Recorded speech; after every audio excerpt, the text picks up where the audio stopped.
Eres el eco dulce de mi oración, la luz que llegó para darme razón.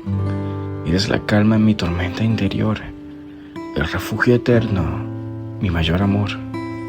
Tus ojos, ventanas de un cielo sin fin. Tu risa, un himno que embriaga mi jardín. Tus manos sostienen mis sueños caídos. Tu voz reconstruye mis días perdidos. Eres el milagro que no supe esperar, la respuesta divina al solo suspirar. Eres estrella que guía mi existir, todo lo que un día a Dios le pedí.